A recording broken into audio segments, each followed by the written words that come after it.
call the meeting to order. And before we begin, I'm going to let everybody know that Commissioner Campbell is not well, and we're going to offer some support from him during the prayer and ask for everybody to pray for him to get well soon and join us in June, so he won't be with us today.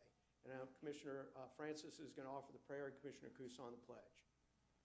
Our Father, our God, we thank you for the opportunity to serve you again today, to serve the public of Louisiana. We just ask your blessings upon this meeting. With your watchful eyes, look upon us and help us to please you in what we do. And we especially pray for our brother, Foster Campbell, today. And we pray for his continued healing and bring him back soon, Father. We miss him in this meeting. And again, we ask your blessings on our meeting in Jesus' name. Amen. Amen. Amen. Pledge allegiance. I pledge allegiance to the flag of the United States of America and to the republic for which it stands, one nation under God, indivisible, with liberty and justice for all. Everybody silence their phone, please. All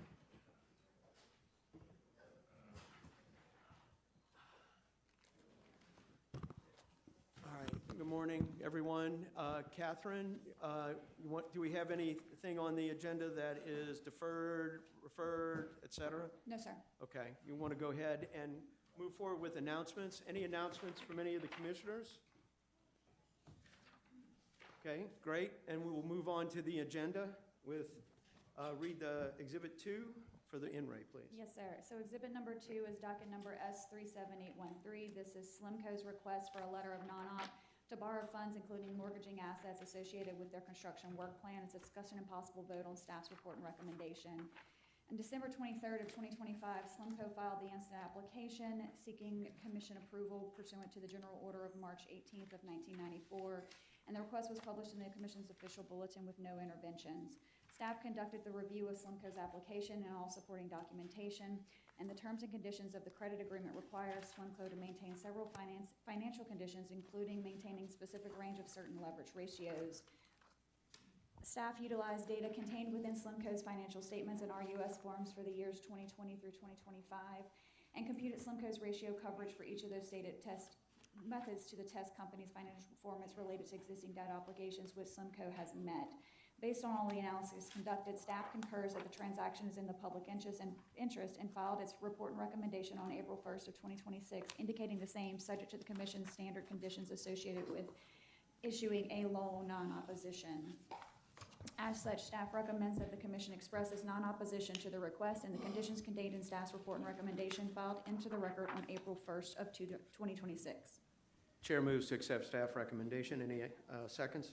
Second. Seconded by Commissioner Couson. Any opposition? Hearing none, the matter is approved. Next item, please.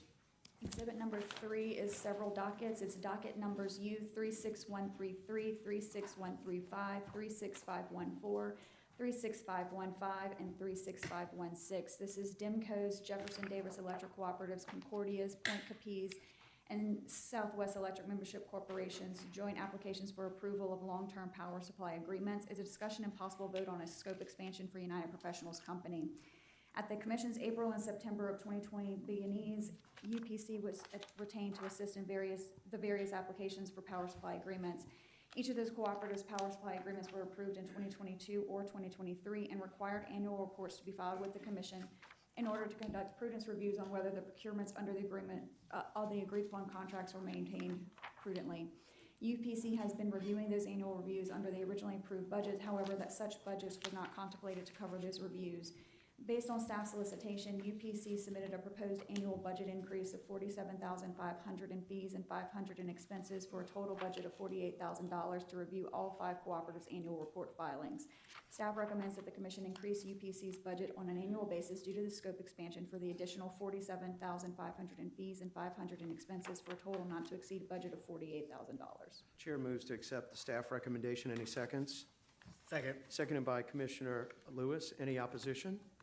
Hearing none, the matter is approved. Next item, please. Exhibit number 4 is docket number U37761. This is Baton Rouge Water Works, doing business as Baton Rouge Water Company's request for an extension and modification of its formula rate plan. It's a discussion and possible vote on an uncontested stipulated settlement. On October 21st of last year, Baton Rouge Water filed this instant request and was published in the Commission's official bulletin with no interventions. Following review and discovery, staff filed its recommendation on March 13th of this year, and subsequently, Baton Rouge Water and staff executed an uncontested stipulated settlement, which was filed into the record on March 27th of 2026. As there's no unresolved issues, staff recommends that the commission approve the joint stipulation filed into the record on March 27th of 2026. Chair moves to accept the staff recommendation. Any seconds? Second. Seconded by Commissioner Kusan. We need to turn the volume up in the back of the room. Can staff arrange for the volume on the microphones to be turned up for the back of the room, please? Matter's been moved by the chair, seconded by Commissioner Kusan. Any opposition? Hearing none, the matter's approved. Next item, please. Exhibit number 5 is docket number 37896, 37897, and 37898. These are the Commission's Notice of Audit Fuel Adjustment Clause filings for Cleco Power, SWEPCO, and Entergy for the periods of January 2023 through December of 2025. Is a discussion and possible vote to retain outside consultant. After issuing an RFP, we received 3 qualifying bids. The first was Drexel Hamilton of $67,500 in fees and $5,000 in expenses, for a total budget not to exceed $72,500. The second was from United Professionals Company of $175,000 in fees and $8,000 in expenses, for a total budget not to exceed of $183,000. And the third was London Economics of $191,340 in fees and $5,334 in expenses, for a total budget not to exceed of $196,674. Staff makes no recommendation, as all 3 bidders are qualified. Chair moves to accept the bid of United Professionals in this matter. Any seconds? Second. Seconded by Commissioner Lewis. Any opposition? Hearing none, the matter is approved. Next item, please. Exhibit number 6 is our reports, resolutions, and directives. We have 2 ratifications this month. The first is a discussion and possible vote to ratify interventions of the Commission's RTO-related or FERC proceedings. As in connection with the retention of Fishman Haygood and United Professionals Company for MISO, SPP, and ERSC participation, and due to the short deadlines allowed for these interventions, if advance commission approval is not possible, the executive secretary on recommendation or his own determination may authorize the initial interventions following ratification, subject to ratification. Staff recommends that the commission ratify the actions taken in 16 FERC dockets for monitoring purposes. Those dockets are 26-1820, 17-405, 17-406, 26-56, 26-1915, 26-1935, 26-1946, 26-1962, 26-1972, 26-1980, 26-1999, 26-2000, 26-2003, 26-2015, 26-58, and 26-2065. Chair moves to ratify the actions for intervention. Any seconds? Second. Seconded by Commissioner Lewis. Any opposition? Hearing none, the matter is approved. Next item. So still under Exhibit 6, there's a discussion and possible vote to ratify a vote taken by the chair acting as the commission's representative on the board of directors of the Organization of MISO States. Staff followed the protocol set forth in Special Order 17/2019 and consulted with the vice chair and the secretary prior to the vote. The chair's vote was cast on April 17th of 2026. The OMS sought approval to file with the FERC comments that support MISO's filing in FERC docket number 26-1915, and MISO seeks a change in its tariff language that would allow co-located resources to share a single point of interconnection to the transmission. Based on staff's recommendation, the commission voted in favor of these OMS comments. Staff recommends that the commission ratify Chairman Scarmetta's vote taken on April 17th of 2026. The chairman abstains in this vote. Any motions? I move. Moved by Commissioner Francis. Any seconds? Second. Seconded by Commissioner Kusan. Any opposition? Hearing none, Scarmetta abstains in the vote. Next item. There's also a directive on exhibit number 6, and the directive is to direct staff to review and possibly modify the commission's general order dated October 12th of 2007 related to franchise fees, and this is at the request of the chair. And Go ahead. if you want me to, so No, go ahead. just to put this a little context, Chairman Scarmetta and I have discussed this, and I know some of y'all have as well. Back in '07, it was actually a series of general orders where the commission outlined the method in which electric utilities could recover the franchise fee assessments from their customers. It was a modification. Prior to that time, they were included in base rates in many instances. Obviously, we don't regulate the actual franchise fees, whether they be levied by a parochial or municipal government, but we do have jurisdiction over how those are recovered. And I believe there's some new activity in that area, and it might be a good time to re-look at those orders, correct? Right. Yeah, and basically the concept is that we would reorient the 2008 action to where we would establish that all franchise action by parish as our line item on the bills, whether they be electric, gas, water, whatever they're done, but also that they are established outside of the commission authorized rates. The commission works very hard to keep the rates as low as they can be, and so they should not be interpreted as a commission rate increase. So that should be line itemed as the particular parish action by their council, and that realistically it should be listed as a tax. And we'll open up the docket Right. here and consistent with that directive and take comments, et cetera, and look at proposed rules. When can we have that back for a look? Think we could get it back by June, or are we looking at August? No, it's gonna be August, just because the next bulletin won't be until next Friday. Okay. So the intervention period won't run prior to the next to get proposed rules, but we can, knowing that we have a couple of weeks, we can actually put proposed rules in the bulletin, and that kind of speeds up the process. Yeah, the proposed rules are pretty simple and Just clear. essentially Right. to adopt. There was, prior to that October 07 order, there was an order in 06 that essentially did what we're talking about, and the commission backtracked a little bit from that with the Right. 07 order, essentially split the two. But to your point about the parochial, at that time, it was dealing more with municipal franchise fees. The concept of parochial governments collecting them wasn't really a thing then, so we Right. might need to shore it up to make sure we cover those as Right. well. Well, thank you. Any opposition to the directive? No, sir, Mr. Chairman, I just want to echo my support of your directive. This has also been a conversation I've had with staff and particularly some challenges within my district. So I wanted it to be very clear that this is a bipartisan push here at the commission and that I am in full support of your directive. Thank you very much. It's in our 250th year of independence, no taxation without representation. So there we go. So the matter is not opposed and moves forward. Any next item, please? Exhibit number 7 is docket number U37799. This is Dimco AMET Solar and AMET Energy Storage's joint application for certification of a battery energy storage agreement and approval of the third amendment to the AMET Solar Power Purchase Agreement between Dimco and AMET Solar. It's a discussion and possible vote on a joint application pursuant to Rule 57 at the request of Vice Chairman Couson. On November 25th of 2026, Dimco, AMET Solar, and AMET Energy Storage filed this joint application for a battery energy storage system of 100 megawatts, 4 hours, to be co-located at the site of the AMET Solar facility, which is subject to a PPA between Dimco and AMET Solar. In the application, the applicants request an exemption from the Commission's MVM general order, stating that the project would avoid the cost of new transmission investments and would take advantage of MISO's surplus interconnection process, and thus a conventional RFP cannot yield competing proposals. After discovery, staff filed its direct testimony on March 6th of this year, and it noted its concerns about the projected benefits and that the joint application was not supported by an all-source RFP process. While staff recommended that the project not be certified, it also noted that the proposed system could provide certain benefits, namely that the resource would provide reliability benefits in the AMET South load pocket, and that the resource would add diversity to the region's resource mix. Staff's direct testimony further noted that the commission could determine that the AMET storage system would be in the public interest subject to certain conditions placed upon it.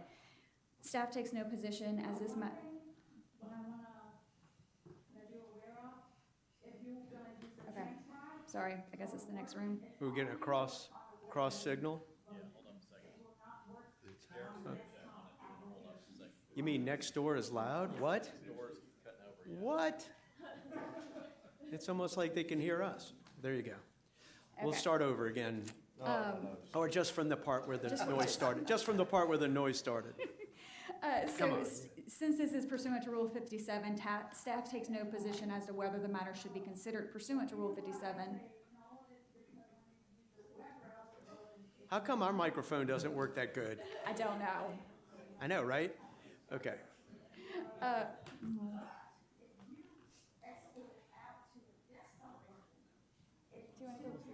I think it's like, almost like the speakers are facing the wall. Yeah. All right, well, speak louder, Catherine. Okay. So, Just however, overcome. should the commission decide to grant the joint applicant's requested relief, staff recommends that the commission adopt the conditions proposed in staff's direct testimony filed on March 6, 2026. Okay. Chair moves to bring the matter up under Rule 57 to get this started. Any seconds? Second. Seconded by Commissioner Lewis. Any opposition? Hearing none, so ordered. Any motions? Make a motion to bring them up to the table. We don't put a motion on the floor for approval? Well, we have a whole, we have a whole, Yeah, motion.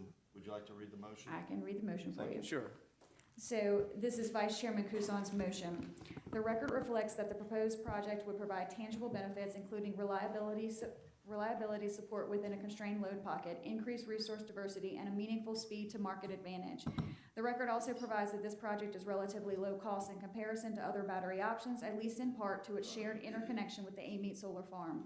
It is, however, stipulated that DEMCO did not identify the Amite BESS resource through the Commission's required open solicitation process, nor provide a true market test, and yet the proposed resource still provides value. As the Commission retains this authority to waive requirements contained within its rules, and given the unique circumstances presented here, I move that the Commission certify the Amite South Energy Storage Agreement, which provides DEMCO with the capacity and energy for a 100 megawatt, 4-hour battery energy storage system, subject to the conditions presented in staff's direct testimony, and on DEMCO providing both pre- and post-construction reporting to this Commission. This motion is not to be construed as a relaxation of the Commission's orders pertaining to the certification of generation, nor as precedent that future battery projects or other capacity resources may bypass the Commission's competitive procurement requirements. To the contrary, the Commission reaffirms that all requests for certification remain subject to the Commission's established processes, including competitive solicitations where required, and that any request to deviate from those processes must be expressly sought and supported by a strong evidentiary showing. Okay, That's the we have a motion. motion on the floor. That's Commissioner Couson's motion. Seconds? Second. Second by Commissioner Lewis. Okay. We have that motion on the table. Commissioner Couson wants to hear from the DEMCO folks. And when we're done with them, we want to hear from staff. And their expert. Oh, they got an expert from DEMCO. That's included in the DEMCO folks.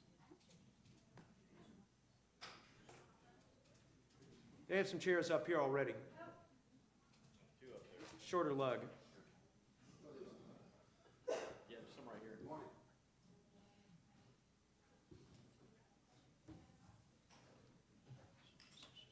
I could bring them up to the table.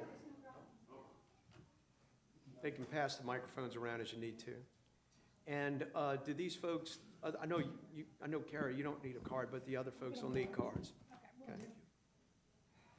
All right, if you want to introduce yourselves one at a time, and then we'll get started. Sure. Good morning, Commissioners. Use the microphone Kara closer. Cantro on behalf of DEMCO. Good morning, Commissioners. Travis Stewart of Gable Associates on behalf of DEMCO. Okay. Randy Pierce, CEO, General Manager, DEMCO. Morning, Commissioners. Ronnie Donaldson, Intervision on behalf of DEMCO. Good morning, and thanks for this opportunity to discuss this. You're going to have to keep that microphone Right. close to you when you go, because Good folks in morning. the back won't hear you. And thank you for this opportunity to discuss this very unique project for DEMCO. I know that Mr. Pierce, CEO of DEMCO, would like to say something to start off the remarks. Yeah, I'd just like to make a statement for the record about the project that we're considering here today. As DEMCO considered this project, we looked at strengthening reliability and making smarter use of the infrastructure that we already have, and our board of directors and management team decided that this battery energy storage system at a meat site is a strong opportunity for DEMCO and its members. Because it's paired with an existing solar facility and uses available capacity on the current MISO interconnection, we can move forward much faster than a typical project without restarting the full interconnection process. Speed matters in this case because of capacity needs, but so does value. The battery allows us to capture excess solar generation that would otherwise be curtailed and dispatch it when our members need it most during peak demand or system stress. It enhances grid reliability and stability, it improves efficiency, and it positions DEMCO to better manage cost over time. What makes this even more compelling is the location. The interconnection site is part of MISO South, where additional capacity is needed. So adding storage here delivers outsized reliability benefits, not just for us, but for the broader grid. The added capacity also allows DEMCO to better qualify its commitment to the MCO of this commission. The capacity resulting from the project ensures additional reliability for this purpose. In short, and finally, this is a practical near-term way to add flexibility, resilience, and value without the delays and uncertainty of building from scratch. We do understand that we are going to be looking and are currently looking at many options for the future for a full portfolio that will consider the needs over time, but we feel like that at this time, this is certainly something that we believe is in the best interest of the members of DEMCO. Thank you. And I think it might be helpful for Mr. Stewart to give a little background and, educate a little bit on this system.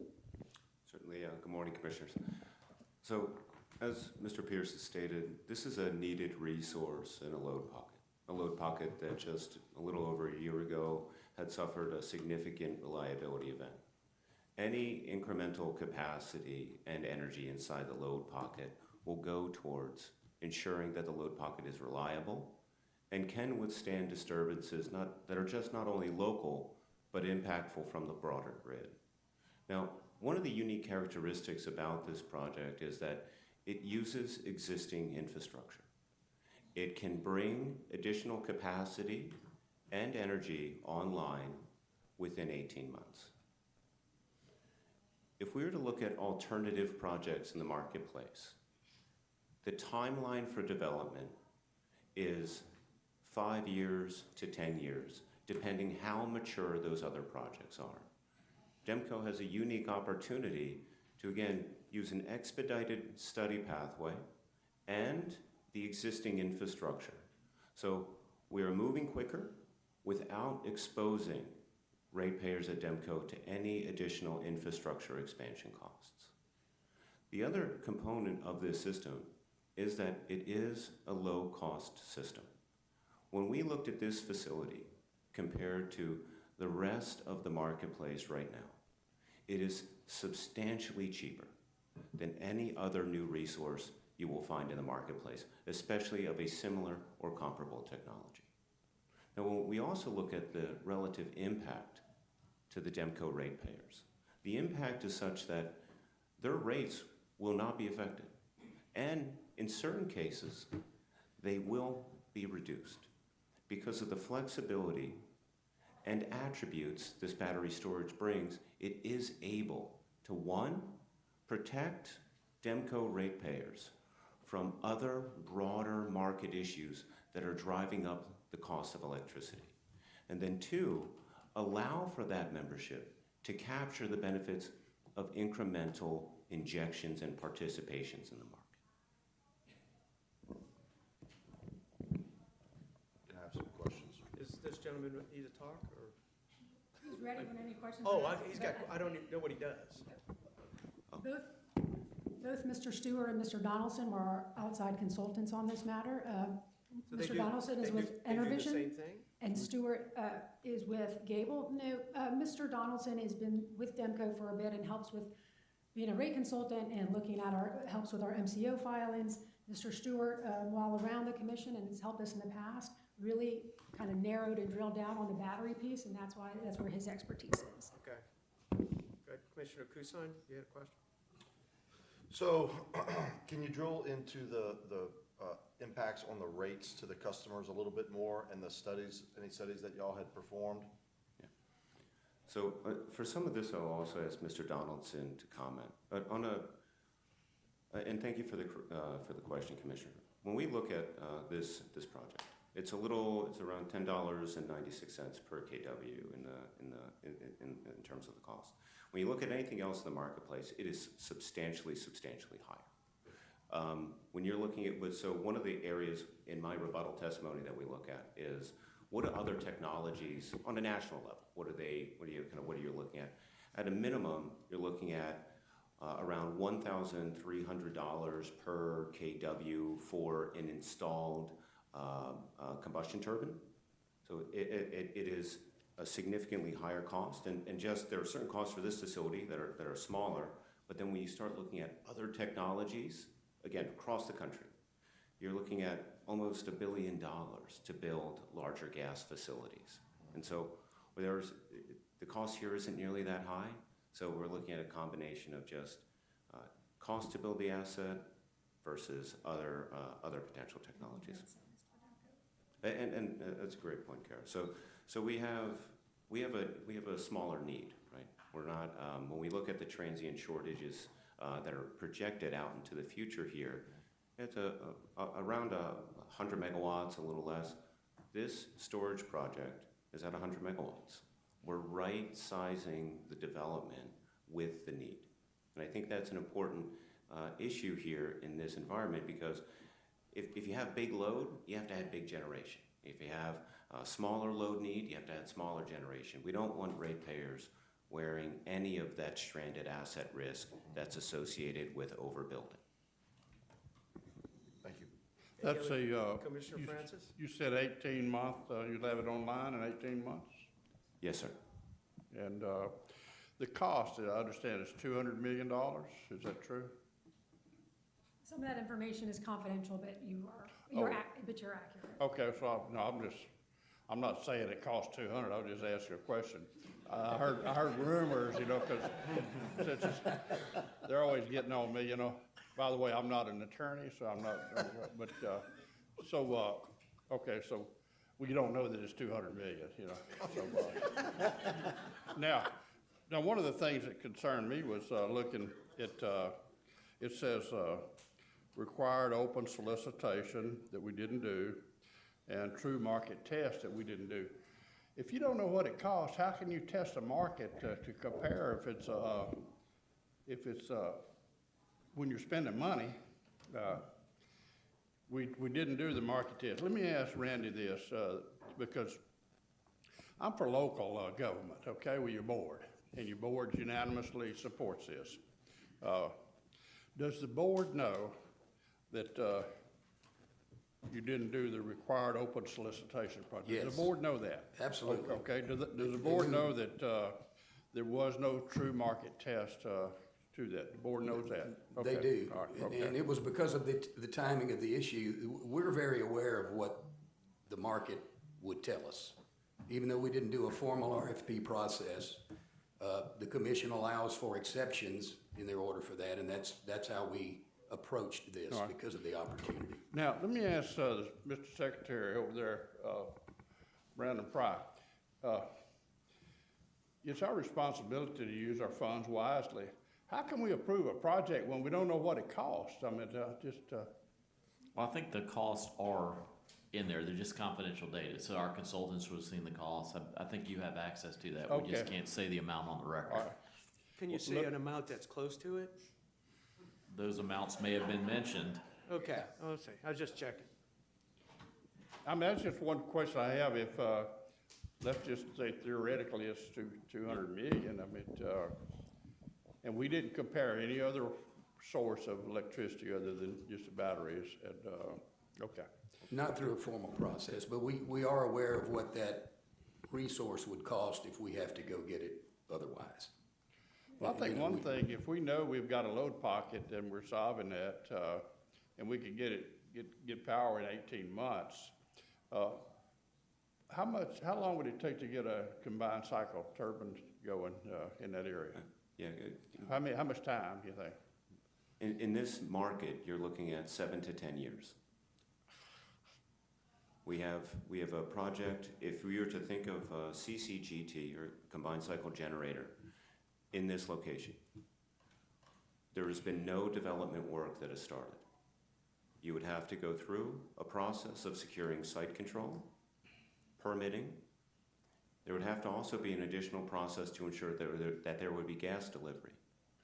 The next piece would be a 5-year study period to evaluate connecting the resource to the larger electric transmission grid. Well, are you aware that Commissioner Kusan has created the lightning process where it won't take that long? How long would it take, Commissioner Kusan, you think? Thank you. And it's a shorter process, but that doesn't include the site location that he's referring to. That's just our regulatory approval once the application has been made for the generation side of it. So I do agree the lightning speed would speed up our process, but what he's referring to is the much longer and the local governance, the state and federal application process, and land and site location would take a longer period than that.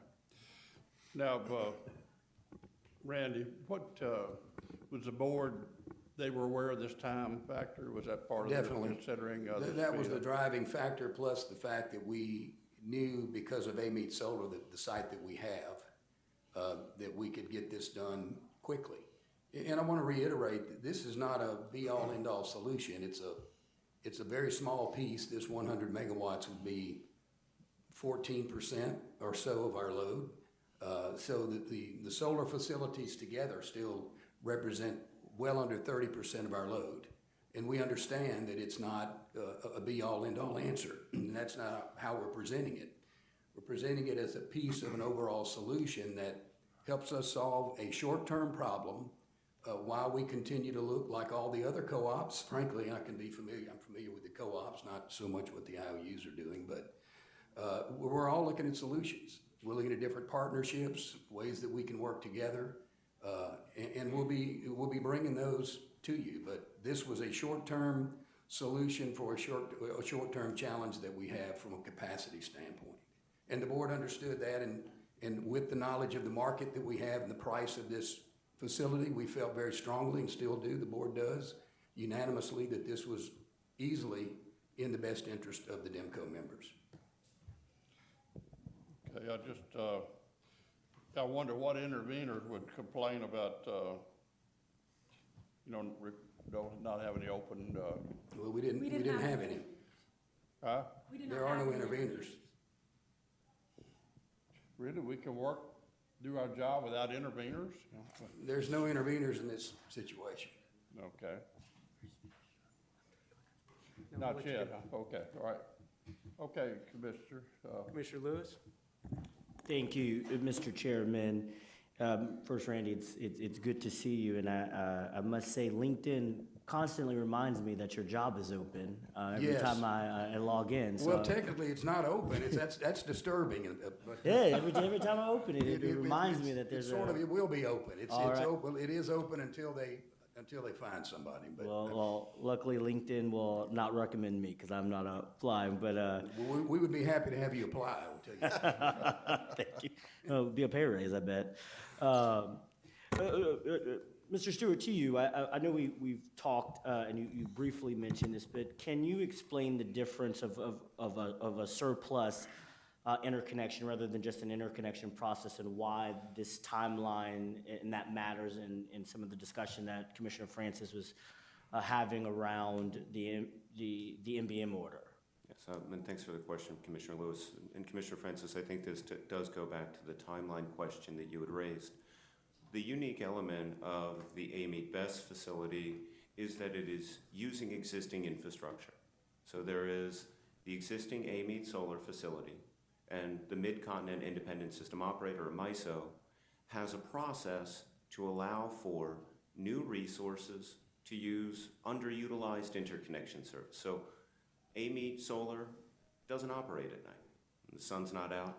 So during those periods when that facility isn't operating, MISO allows for an expedited study process, which is called surplus interconnection. This is a core component of the application and allows for all of the MISO-facing studies in terms of connecting the best facility to the transmission system to be completed within about 1 year to maybe 15 months, depending on how many delays they have.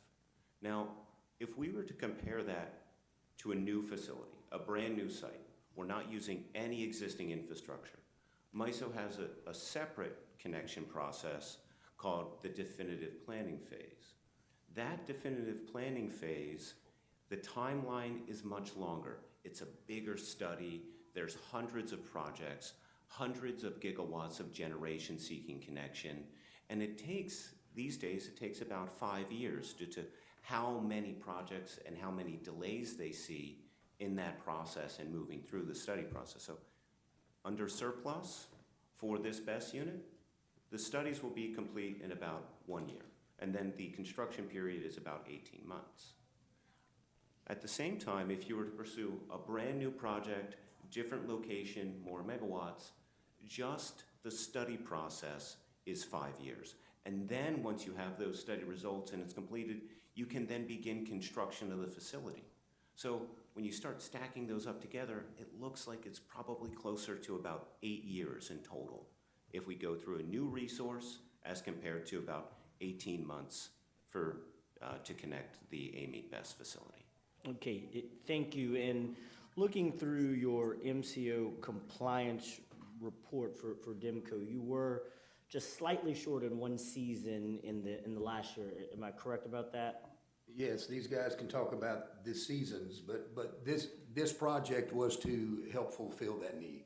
And you put that in kind of your summary report of how you would comply Yes. with MCO, that this additional capacity would be able to solve and make you fully compliant with the MCO order as it's instructed. With the 2025 report, it was actually 2 seasons, and it was a marginal It was 2 below seasons. that 30%. And then in that compliance report that came out later, we had indicated to staff that we had already filed this, and it was noted in there that that was a step towards compliance, and therefore DEMCO was in compliance with the MCO in Okay. 2025. Yeah. Thank you, Mr. Stewart. I was looking through your testimony and your rebuttal testimony, and there's a economic report that you were discussing about looking at the exposure of gas prices right now, just simply, and how this additional resource could protect ratepayers from just that for this very short-term, short need that you have. Can you expound upon what you were indicating in your testimony there? Yes, thank you, Commissioner. If I'm recalling the correct section, one of our ways of evaluating the economics of this facility was to compare this facility to what DEMCO would otherwise be exposed to in the marketplace. Now, when we're looking at how energy prices are set at the wholesale level, the primary driver is gas prices. As gas prices escalate, the price of electricity escalates. Installing a new storage resource that provides capacity, energy, and ancillary services protects DEMCO's ratepayers from having to go out into the market and be exposed to those incremental higher costs that can escalate really, really significantly as system conditions get tighter and as gas prices escalate. Okay, thank you. And lastly, I will say, I do share some of the concerns that Commissioner Francis has around our market-based mechanisms. I think I've been pretty clear up here that I would like to see that order, but I know that order does allow for exceptions, and so I'm curious to hear DEMCO's explanation of the exceptions to the MBM order that would bring you to the certification process of approval, and how you see that as a justified of not following through the requirements as listed in our general orders. No, I mean, thoughtfully, the commission Would you please put the microphone closer? Got it. Thoughtfully, the commission included exception language because it recognized that not every prudent infrastructure opportunity would fit neatly into conventional procurement framework. Within the MBM order, it does allow for exceptions to be filed, and DEMCO filed under that exception, and that an RFP would not be essentially would not be meaningful in this situation. And Travis, if you want to elaborate on that, feel free. Certainly, and I apologize, Commission, because oftentimes I tend to go very much into the details of some of the processes that we see at the wholesale level in terms of connecting the facilities. When we look at the surplus connection process that the AMET BEST facility is using, the only entity that can allow for a surplus connection is the existing resource, which is AMET Solar. So the owner and operator of AMET Solar can allow for the AMET BEST facility to connect at that point of interconnection. No other party has rights to the interconnection aside from AMET Solar. So there is if there was, and I don't mean to speak out of turn, but if there was to be an RFP in this situation, it would be very exclusive simply due to the limitation of the rights at the point of interconnection. Can I ask you a quick question?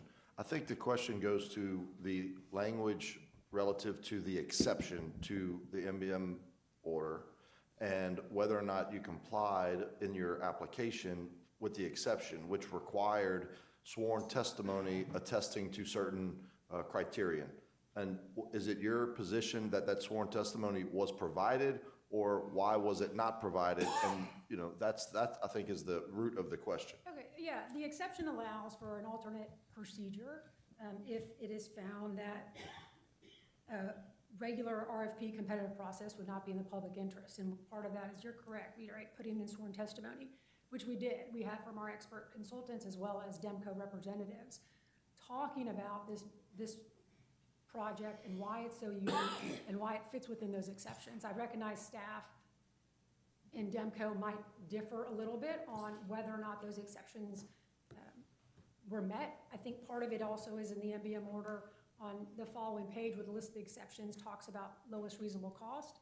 And I think it's careful to look at that language. It talks about doing this with the objective of the lowest reasonable cost, and I can assure you, and I think Mr. Pierce would confirm that that is what DEMCO did here.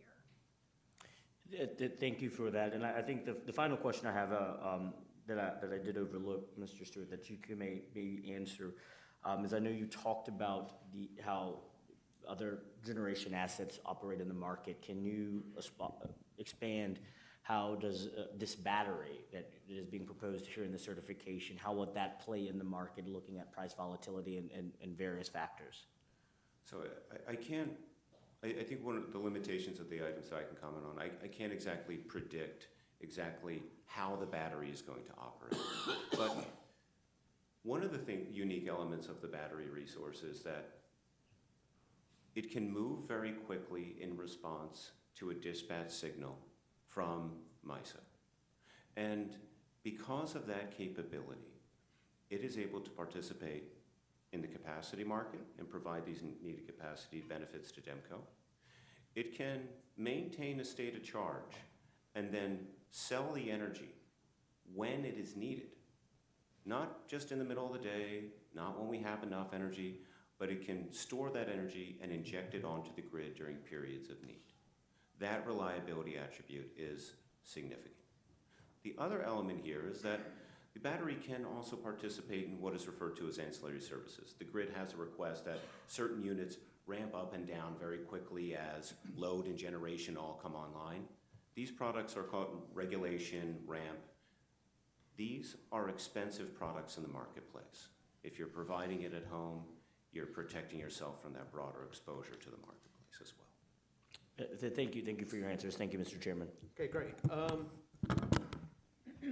Sounds like this battery is the cure to everything. Unfortunately, I don't think so. My questions here are not going to be linear because it's all over the place with notes everywhere. So we're just going to kind of go through it. The last thing you talked about is talking about you using the battery to market.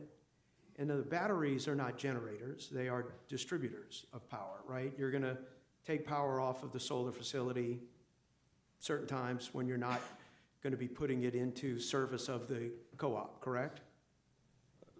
Commissioner, from my perspective, the Federal Energy Regulatory Commission and This is not MISO, a difficult question. They classify battery storage resources as generation assets. Yeah, it's not a generator. So if it's not generating power, it's absorbing power from your solar facility, correct? My understanding is that this facility is that it will have the ability to withdraw megawatts from the grid to support charging, Right. and also withdraw megawatts from the solar facility. Right. But I couch that a little bit against, I have not seen the finalized site plans. Right, but it doesn't generate power. It takes it from resources, holds it, and then distributes it, correct? Sure. It stores power for later injection onto the grid. And it distributes the power where it goes, right? I'm sorry, Commissioner, when you say Well, distributes the power. I'm sorry, I'll provide you with a dictionary later. So let's talk about that, because the concept that Ms. Cantro came in was saying that when we are having these load pocket issues, because this started out very vibrant about load pocket. Yeah. So load pocket's about providing power to the DEMCO members, right? What you've been talking about for the last couple of minutes was how you can play the market by distributing power into the marketplace, which may not be directly to the DEMCO members, but might be therefore actually making money that could eventually be offset to the DEMCO members. But it's not about power security, it's about financial security. Is that accurate? I don't think that's accurate, Commissioner. Then why is it not The- accurate? The nature of my statements here focus on the broad range of the capability of the asset. The underlying need for this asset is a reliability need. Now, in terms of the load Well, wait a pocket second. management So issue. wait, don't go into some protracted issue. So you said that this battery would be able to distribute power into the marketplace, correct? Commissioner, one of my statements was that the generator, the battery storage resource is classified as a generator by MISO and FERC and can inject power and sell it onto the grid. Sell it into the market, If not it the needs- grid. Let's be specific about the MISO market. So it's going to be selling it into the market, correct? Commissioner, so there are two ways where really generators can interact with the marketplace. You can submit an offer if you like. and you I can understand how sell- the market works. This then- is not a difficult question. I'll but- ask Ms. Cantro if you want to But believe you this. can This is also about, set up a bilateral transaction Yeah, where yeah. the megawatts provide a look, physical swap. you- And I yeah, don't know if yeah. there's going to be always that yeah. situation. I but didn't there say very it's much always will. that way. We're looking at it as possibly two ways that this can function. It can function to serve the needs of the members when they're short of power, or it can function to sell power into the marketplace. It's the only two ways I can see that this can function. Do you have a different way it functions than those two ways? I think overall, Commissioner, the asset will be operated in a way to serve the needs of the membership, and some of those needs may be met by taking advantage of higher market pricing. So, again, I don't want to go around the perimeter of the bowl, okay? I want to talk about the direct center of this. So you're either going to sell power into the marketplace with it, correct? Or you're going to provide power during load pocket issues directly to the members of the co-op. Commissioner, the options for operating the asset, again, you can reserve the power on the battery storage system to ensure that it is available during these emergency events and that it can support the load pocket during periods of where there's not necessarily that quality of reliability risk. It may be in Okay. DEMCO's best interest to support the broader market by monetizing those megawatts. I'm going to And I ask, think- I'm going to treat you as a hostile witness, as we say in the parlance. I'm going to ask you the same question over and over again until you give me a simple answer that the general folks is. You just added a third element of what the battery will do, is stand in reserve, distribute to the market, and distribute power as necessary. And it's a simple question. Are there other factors that this battery can provide other than those three things? And I think this also goes back to a statement I made to Commissioner Lewis, where the idea that the resource maintains a high state of charge to support local reliability is embedded in the capacity value of the asset. So So the let's suite talk of about that for a products- second. Hold on, because we're going to break this down. So it provides security to the members, correct? I'm sorry, Commissioner, when you It say provides energy security to the members of the co-op, correct? energy security, if that means reliability, correct, Commissioner? Yes, it's what it means. So it provides reliability to the members of the co-op, correct? Correct. Okay. How does it provide reliability to the members of the co-op? Let's start there, because that's not part of selling to the marketplace. Let's talk about how it provides reliability to the members of the co-op. By maintaining the necessary reliability attributes, such as the ability to inject power as needed. Stop right there. How long will the battery be able to discharge into the power grid? If it is given, so it depends on what the dispatch signal is. So if it is given a full dispatch signal for 100 megawatts. Yes. It would maintain that 100 megawatts for a period of 4 hours. Okay. If I the think that's what dispatch I signal think is that's less- kind of what we have to look at is, you have to look at full demand, because dispatch, when we're looking at a load pocket demand, it's usually because of failure of other systems, which will require 100% discharge. So let's talk about, so it's a 4-hour discharge period, right? At 100%. At 100%. Okay, correct. and we're looking at 100 megawatt plus or minus value to the battery, correct? Correct. Okay, all right. Who owns the actual solar facility in Amite? My understanding is that NextEra Energy. So it's NextEra Energy. So The storage of electricity for the resale of it, who benefits the most by the ability to take that electricity and store it for future sale of that power? Is it the membership, or is it NextEra has the greater value proposition in that equation? The membership. So it's no value to NextEra then to be able to utilize their facility for storing power and selling it when they can't have that power. No, Commissioner, I think this begins to get a little bit into some of the terms of the PPA and some of the nature of that. I'm not going into any details. I'm just saying you have to say is the value of this battery belongs to the membership, or is this value of this battery belong to NextEra? Because the next question, and I'll even give you the next question, is you've said that this will have no rate impact, correct? My view on the rate impact is neutral. Neutral rate impact. And we know that this costs a lot of beans, and we won't talk about how many millions of beans or hundreds of millions of beans, but I can tell you that those beans require recovery, and you're not recovering them from the members, right? The members don't have to pay for this, because if the members had to pay for it, their rates would go up. So somebody's paying for this thing because nobody buys anybody a jar full of beans device that costs money and then doesn't say you got to pay for it, but now you don't have to pay for it. So somebody's rates are going to go up when all of a sudden the message is going to be, well, we spent a jar full of beans on this. Now we got to come to you for a rate increase to recover this big jar of hundreds of millions of dollars worth of beans, right? So you can't tell me that something that costs something doesn't cost something, because the old expression about somebody squirting cider in my ear takes place, right? Because that's where the problem in this is. You can't say that it has no rate impact, and you can't then tell me that it's going to produce 100 megawatts of power at X dollars for the device, but nobody's got to pay for it.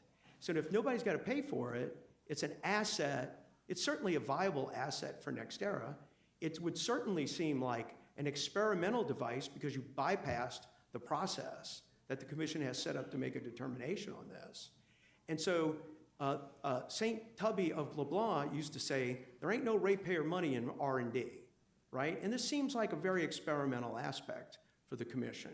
So I don't have a problem paying for what the ratepayers get. So I'm going to ask you a couple of peripheral questions, which you may not have the answer to. I think Ms. Cantro knows the answer to it. Maybe Randy may know. You're familiar with the New Orleans power plant, right?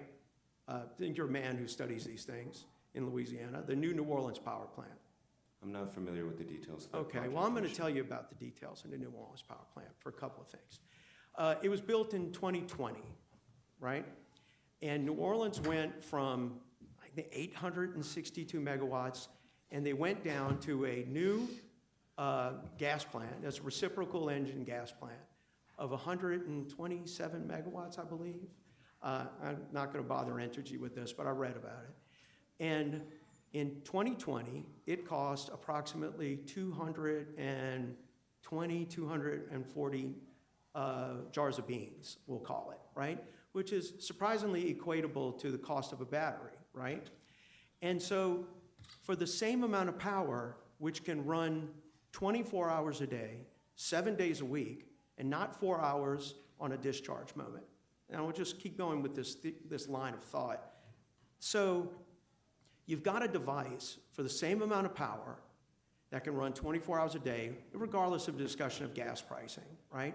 That can stabilize a load pocket completely more than a 4-hour discharge, that can serve that area, which I believe there's plenty of room at the NextEra facility in Amite on that footprint for the building of such a device.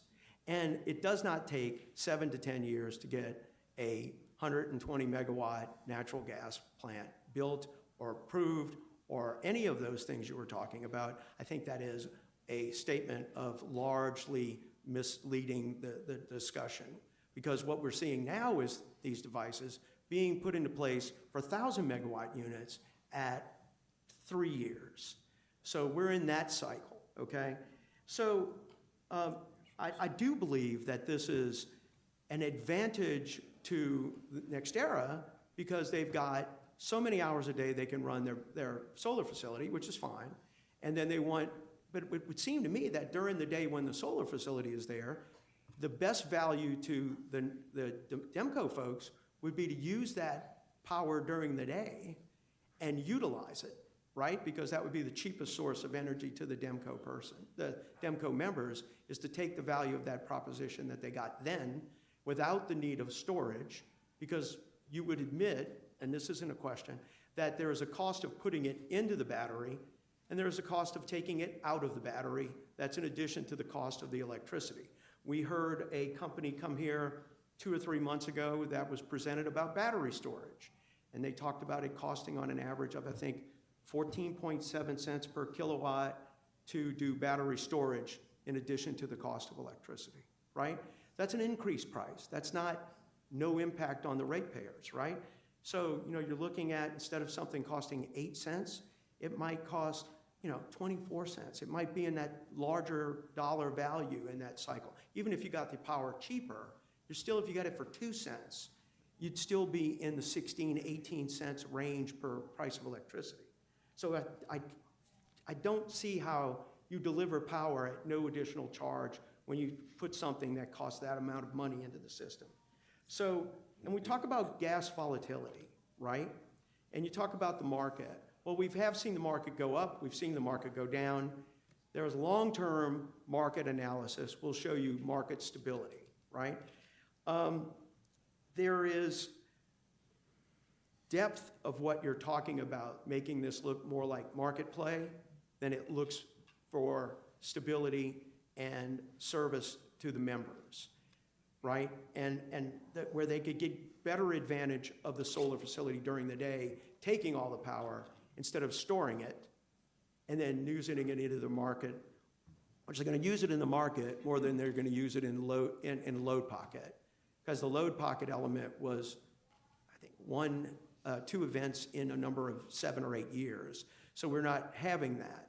There are other times when we're getting max gen notices where we're asking for more power and that you can play market there.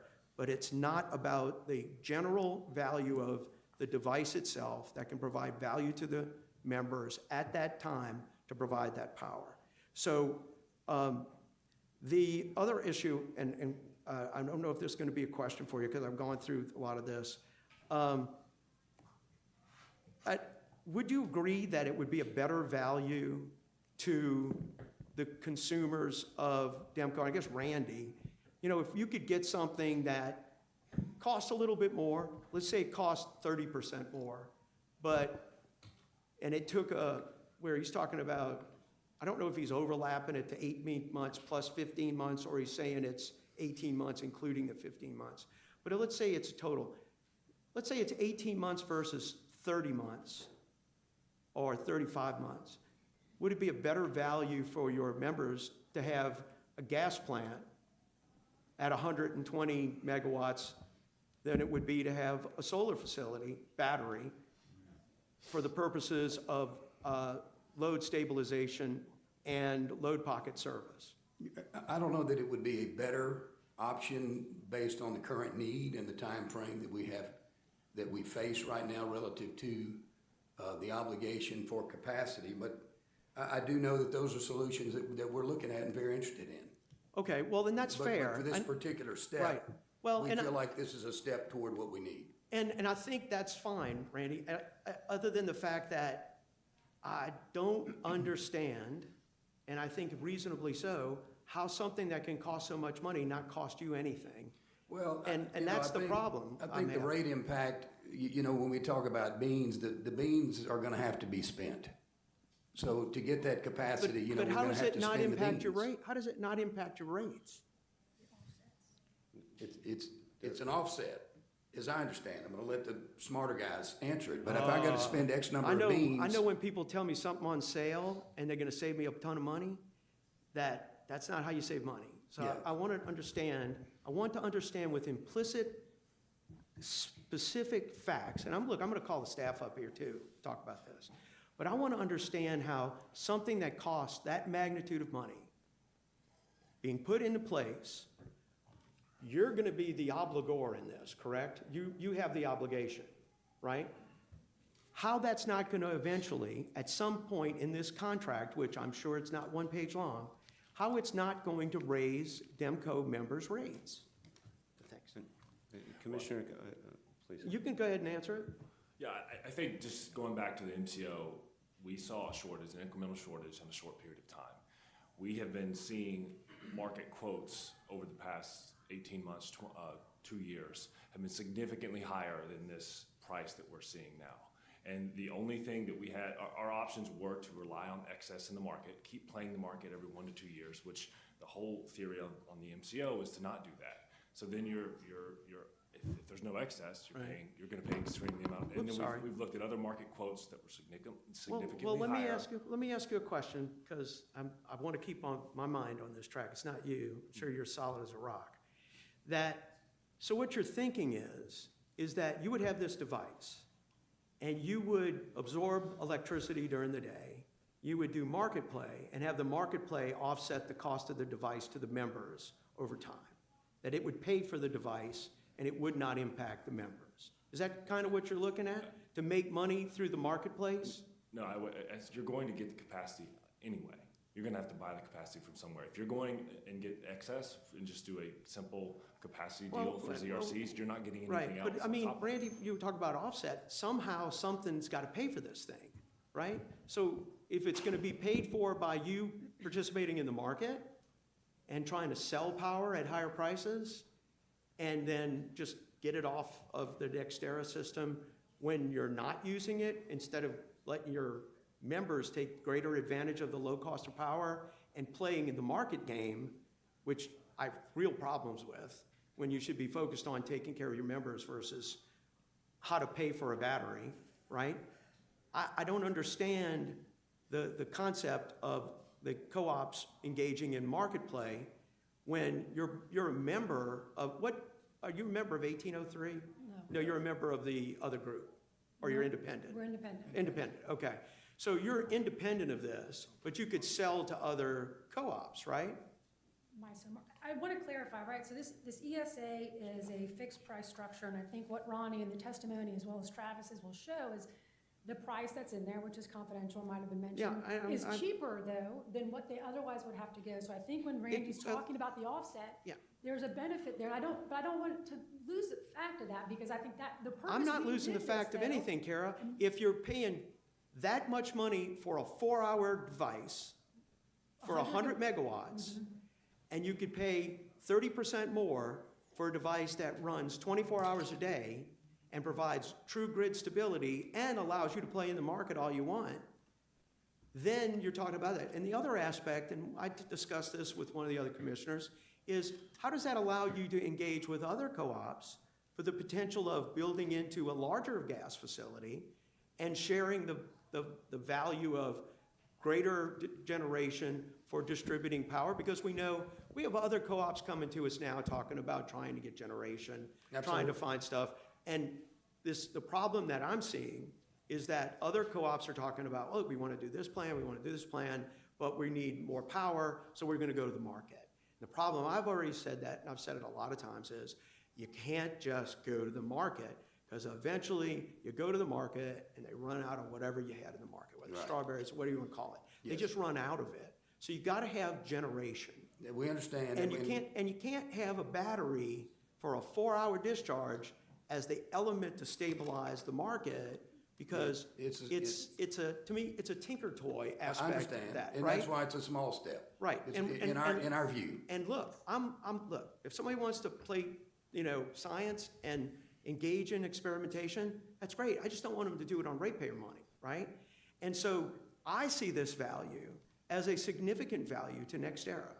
I do, because it makes sense to me that if somebody's going to have a turbine facility for wind turbines, or if they're going to have solar facilities, that they should engage in this on their own nickel, and they should store power, and they should discharge it to their advantage. I just don't want to see that burden put on my citizens, because it would seem to me as the value to you is being disrupted when you can get cheaper solar for your members. But not only are you not getting that cheaper momentary power, you're going to be paying for the device that's impeding you from getting that cheaper power at that moment. So that's kind of the way I'm looking at this. Let me finish up so we can go ahead and bring the staff up in a second. I'm just double checking my chicken scratch here. If we do want to comment on well, some of that. Well, If you I think we've had enough on the back and forth on this, Garrett, so let's hang on one second. I really think that I've kind of limits my questions, y'all, because I do think that I've fully expressed to you my general concerns, and, you know, with trying to honor the elements of the, what is it, the non-disclosure agreement? Is that how it was designed, as a non-disclosure agreement on the price of this thing? Just a confidentiality agreement Yeah, of the ESA. I just want you to know, none of us signed it, so they signed it. So that's why I always feel hesitant in reserving to myself is, you know, if I didn't sign it, it's not my problem, right? So, but I will try to honor it and tell you that it is significant. And I think largely it's not your problem, it's somebody else's problem. And I think you're being handed a bag of rocks. And I believe that your money would be well better spent either working yourself, like at a 120 megawatt power plant, which are not a 7-year proposition, or if you wanted to go bigger and do something with the other co-ops to join up. We've talked about this many times before, Randy, about the value for the co-ops to build generation.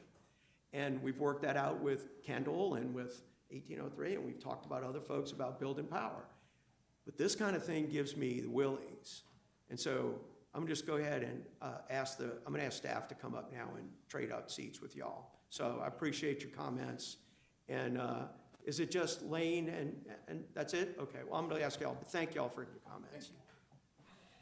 Appreciate it. Thank you, Commissioners.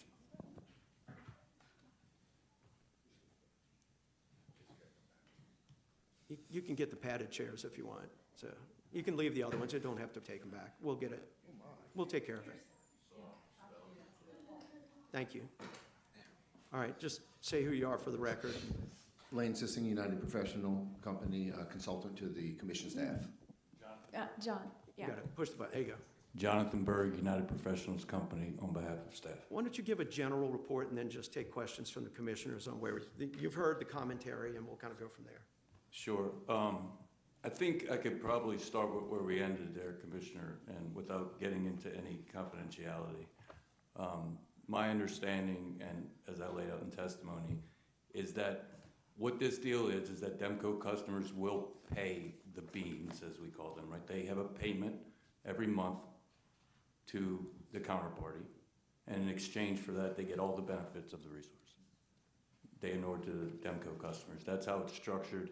That's how I understand it as outlined in my testimony, and if Nextera or Demco need to correct that, they can. Does that cost them anything? It costs them the contract price. They have to pay monthly to the counterparty for all the benefits for the resource and all the benefits and the cost are what they pay, and then they get all of the capacity, Is that an energy benefits. So it's not a rate increase, but it's a line item cost? That's where I do disagree. I don't see it, and that's laid out in my testimony. There is a statement in the application that this would not increase rates.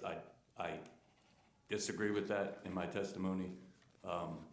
The statement is based on the fact that there will be a benefit that exceeds the cost that they pay monthly. I think that overstates the benefits greatly. So I think there is a cost. There are benefits, and I lay those out in my testimony.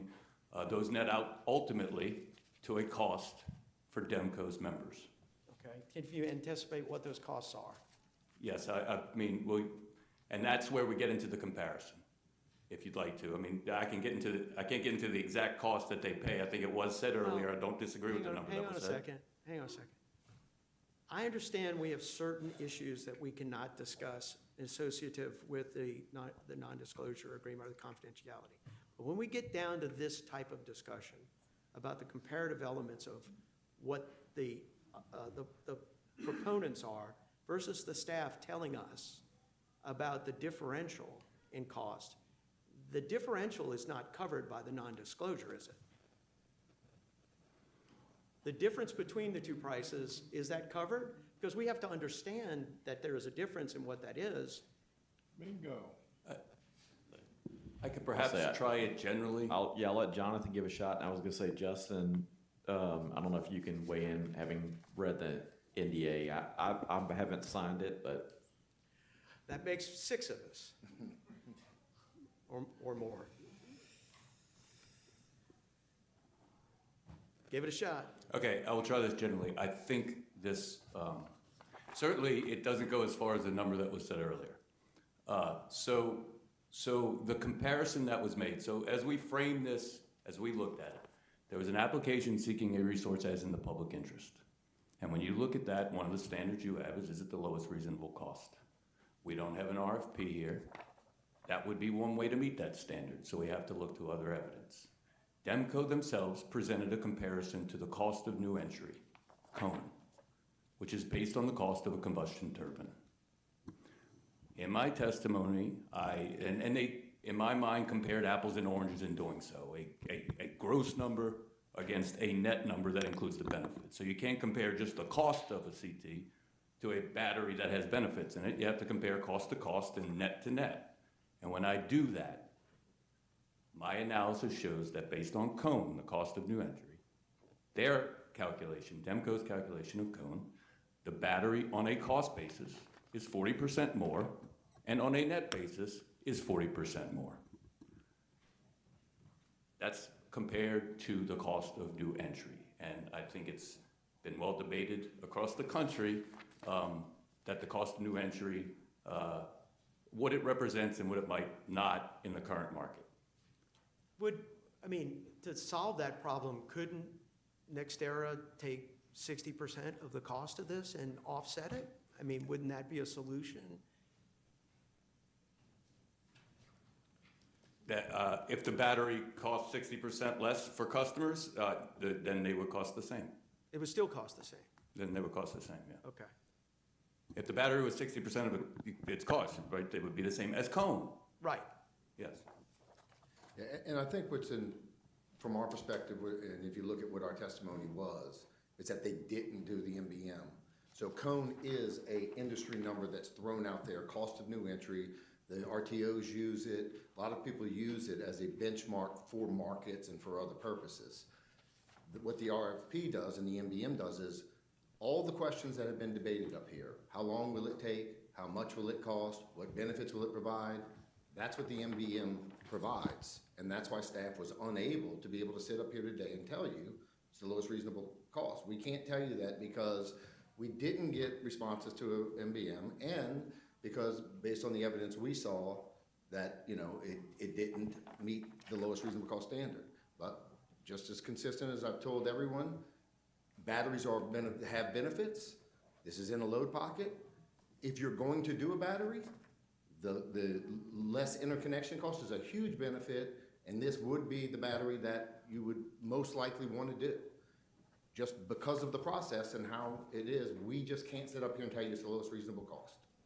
So is there a mitigative solution to really understanding the cost value proposition of this thing? Is there go back to the drawing board opportunity on this? So, well, I think it's the speed. I think, they're talking 18 months versus, whether it's 3, 5, 7 years. Once again, the MBM would tell you that answer. But I think their concern is in them trying to get capacity on board as quickly as they can. Their answer to that would be no, it's not the right thing to go back to the drawing board, but could they go back to the drawing board? Yes, but they would give up that speed. Well, what's the differential in the speed? Give me option A, option B. Yeah, the MBM processes can be lengthy. So so there have been, this commission has granted exemptions before because of the need. The MBM process can last up to a year just to put out the RFPs, get the responses, grade them, make your selection, negotiate with the end user, and then, and then finally get to the commission to make a certification order, which could take another 8 months even, under the lightning round, although this isn't technically type a large load, but even if you just use that, so it could be a 2-year process just to get from MBM to the end of the process. So realistically, they could still achieve their goal, but it would be a differential, even if they started one way or the other. The question is, who's gonna end up owning it, who's gonna end up paying for it, and who's gonna be responsible for what proportion of it? But they could still start the project if they really thought that the project was a necessary, whether it's Nextera doing it or Demco, it's just a question, not so much Demco, but Nextera could start with it, and Demco could go through the process to make a determination of the right MCO process to determine what the real value is, if they could come through that process. I mean, I don't want to use the word, hypothetically is not the word, right? I mean, is it possible? Yep. Yes, but I mean, it's just not the way that the industry works. I mean, they're gonna need the offtake agreement to be able to have the security to finance the battery. They need to know that there's an offtaker generally before they build the battery, unless they just want to do it as a wholesale participant on their own. Well, they could do it as a wholesale participant and then with the long-term goal to have the Demco take it, right? That would be. I mean, it would be a proof of concept, number one, take place, and then it would be the opportunity for Demco to buy it up on that basis. That is an option within their decision tree. All right. Any questions from the commissioners? I have a question. Commissioner Kuso. Will the two of you be involved with the pre- and post-construction reporting? Yes. Yes. And what type of information is that going to provide to you relative to, future analysis of battery projects? Yeah, sure. So, we went a lot through the cost and everything, and my testimony, I will say Lane covered it, but I do believe that the battery can provide benefits. And so the reporting would be to get at that, especially since this is the first type of this resource in the area. If the benefits are truly as great as paying for the resource, we want to know about that and quickly, right? So how is it participating in the ancillary service market? How is it participating in the energy market? Is it there when you need it, right? If it was participating in those markets. That general information, as much as they can provide. Mm-hmm. And I know we didn't use the word pilot, as we're discussing this, but, in some ways, this could be framed as a pilot. Is that accurate? Based on all that information, it'll be the first type of that information we have for a resource in the state. Mm-hmm. So yes. Are you aware of future just discussions about other battery projects from other utilities across the state? Yes. And I think we've made it abundantly clear in my motion and from the staff's testimony that we're not waiving any future requirements of any of our orders, correct? It's my understanding. Yes, correct. Okay, and we all agreed upon that because we don't want to waive any requirements because every situation is going to be unique, so to speak, and we want to make sure that we maintain our rights, to enforce those obligations. Absolutely. What is the recourse of the PSC when there's a violation of MCO? Is it a violation? Can you kind of tell me what is it? The MC order was drafted in a way that it gives the commission the discretion to look at the cause of the violation and to assess a penalty up to 2 times cone? Yes. Up to 2 times cone. And if that penalty was assessed, it's up to the discretion of the commission on how that money would be allocated to the parties who actually supported that capacity shortage across the other utilities and their ratepayers. And one other thing, in between that is an attempt to get with the utility and actually plan, right, to have a process there, short of that. So they just testified here in front of us, but is it also a part of the application that this is as a result of them preparing for future MCO issues? So I'm going to answer yes, but caveat that with it's a little aggravation for me. Yes is the answer. Okay, but that's a good answer. That's That's MCO, accurate. the MCO was put there because they have the obligation to reliably serve in the first place. The MCO is just a check on it. So they need to do it to get the capacity they need. Okay. Was this one of the utilities that was impacted by load shed or blackout issues? No. Oh. That was Entergy and Cleco on the May 25th event. was in the same region? Yes. Yes. Well, it's southeast Louisiana, but it was not affected. It was all east of that. Thank you for the geography lesson. That's okay. So what your testimony is that it could be a self-serving type of, they do have the obligation under the MCO, but they should be doing that otherwise. And so, but this is part of that plan. I mean, that is accurate to say that this is part of their plan to satisfy MCO.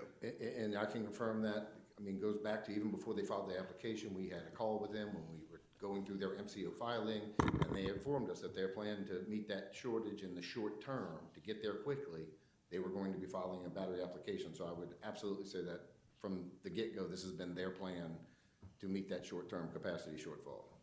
Were you involved with the Kindle project, 750 megawatt project at all? No. No? How about you? Well, we reviewed one of the contracts off of it. Do you recall off the top of your head, just from reading about it, how long that project took from the acquisition of land through the ribbon cutting that we attended? No, but I probably wouldn't disagree with you. No. I was there at the ribbon cutting, and the reason why I wasn't there at the beginning is because it was 10 years prior, and I was doing something a lot different. It's 10 years for that big project, and he could write a dissertation on it, I'm sure. But when you talk about land acquisition and from conception, we're not just talking about it's property's ready, we have the permits, we have everything that we need, and then you start construction. Anytime that we're dealing with any of these major generation projects, there's a start at a board meeting, and then there's a completion when it comes online. That's not the 3-year deal that we're talking about when the construction workers show up on site and take 3 years to build it.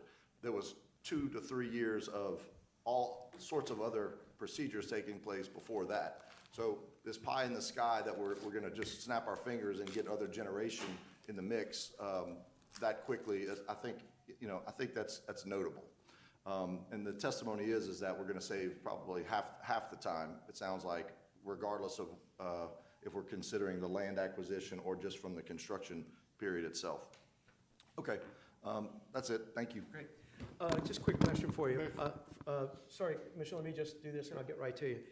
First off, just so you're aware, I think the facility up there is 3,000 acres for the solar facility. I think it's close to 3,000 or something like that. They got plenty of land, so I wasn't worried about their land or their transmission interconnect or even, and I know the pipeline people say we will build a pipeline 100 miles long to serve power plants. So I wasn't worried about land or anything. I think the interesting element is of their availability of interconnect. They have the land, and they're a major utility company of the southeastern United States and have the ability to build all the power plants they want. So I'm never was nervous about that. I want to talk to you about the MCO for a second. You were talking about fines under the MCO, right? So question number one is, did anybody violate the MCO?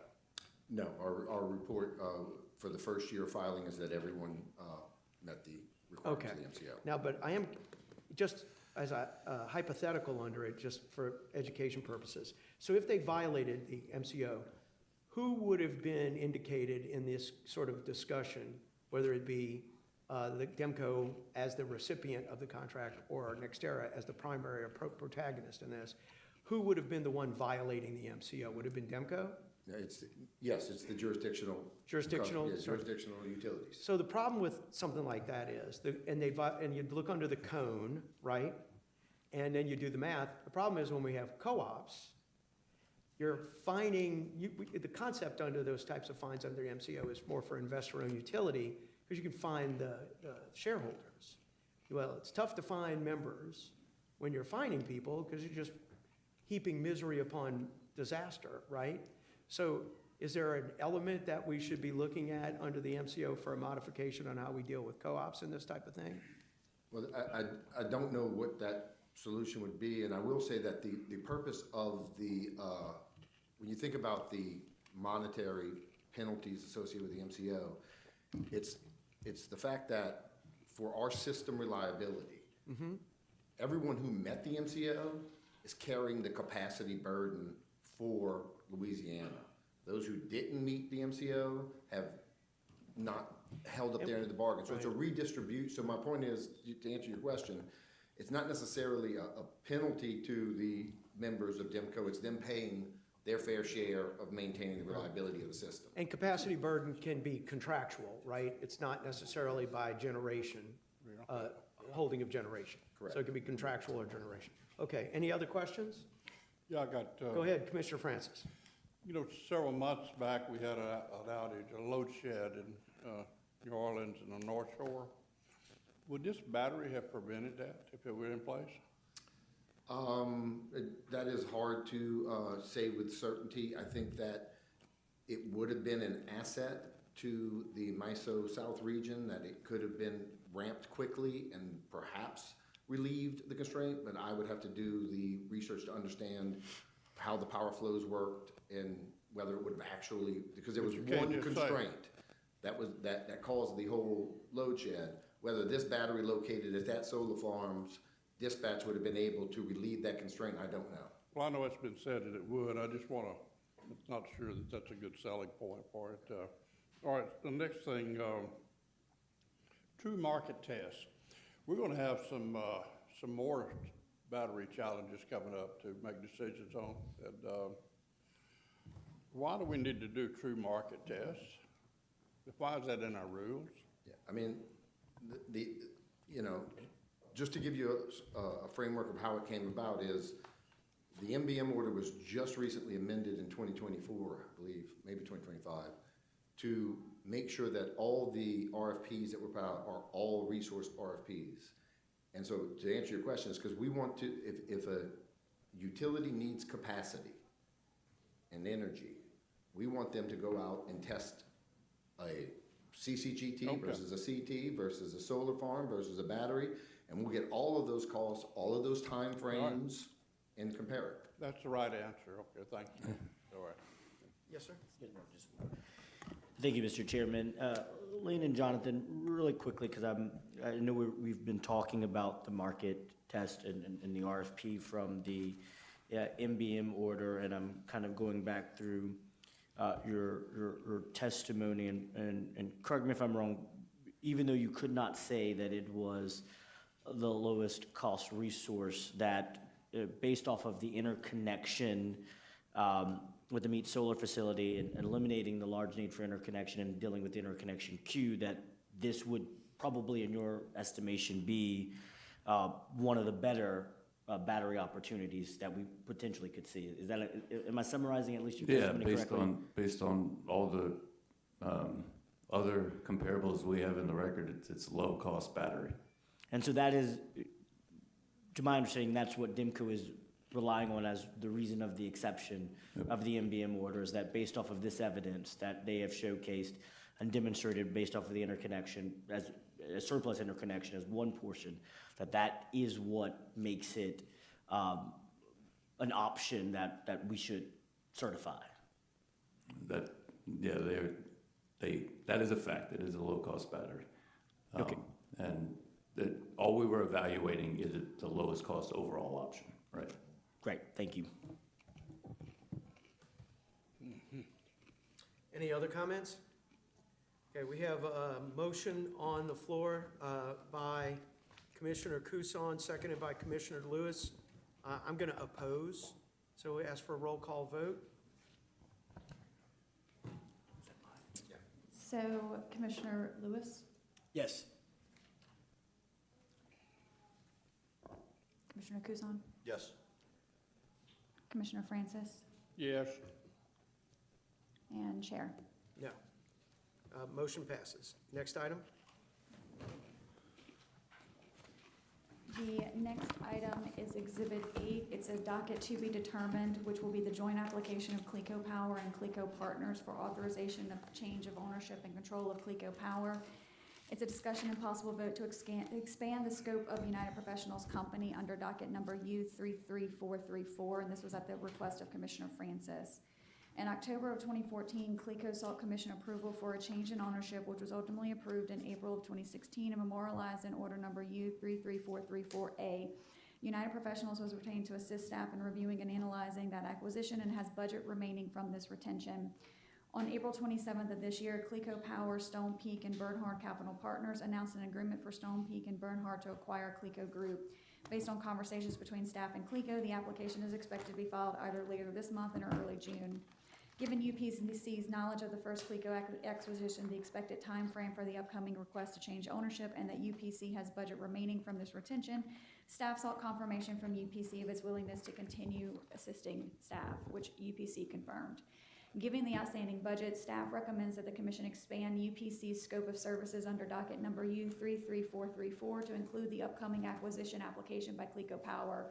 Further, staff recommends that UPC be allowed to update its hourly rates under this retention to reflect its current discounted hourly rates, and should the upcoming acquisition exceed the remaining budget, UPC is allowed to seek a budget increase at that time.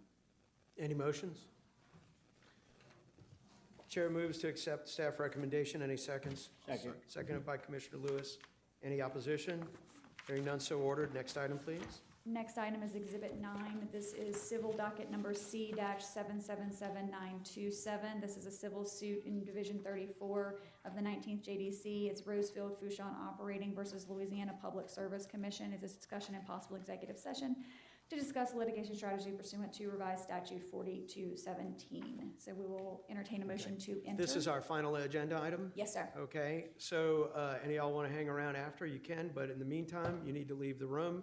Move to go into executive session. Second. Seconded by Commissioner Lewis. Any opposition? Hearing none. We're going to take a 10-minute.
To come out of executive session, any seconds? Second. Seconded by Commissioner Lewis, any opposition? Hearing none, we are back in session. Chair moves to adjourn. Second. Second by Commissioner Kusan, any opposition? Hearing none, we are adjourned. John Shirley's in the room.